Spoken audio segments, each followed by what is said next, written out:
In today's video, I'm going to teach you how to sign documents with Google Docs. Google killed DocuSign. 5 minutes. If you've ever chased signatures across email threads, this will feel like a breath of fresh air.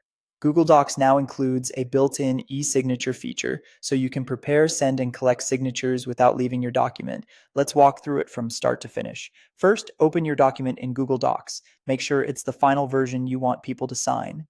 Check names, dates, and any totals, so you don't have to resend later. If you're collaborating, it's a good idea to confirm you're all looking at the same version before moving on.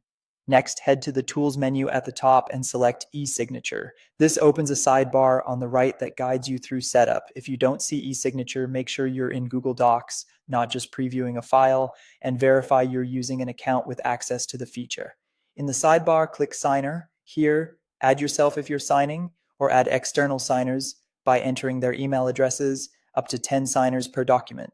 Take a moment to ensure the addresses are correct.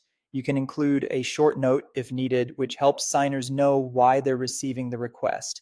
Now place the fields each signer needs to complete. Drag and drop signature, date, or full name onto the exact spots in your document. You can move and resize fields so they align neatly with your text. If you have multiple signers, make sure each field is assigned to the intended person.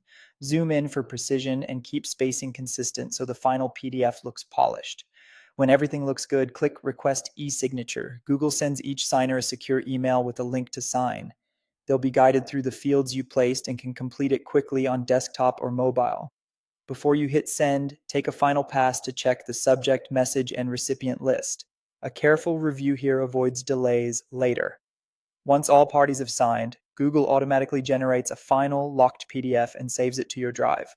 You'll also see an audit trail that records who signed and when, which is useful for compliance and record keeping. If you ever need to reference the signed version, open it directly from Drive. It's preserved exactly as completed. That's it. You've prepared, sent, and securely collected signatures right inside Google Docs without juggling extra tools. Thanks for watching, and feel free to replay any section as you follow along.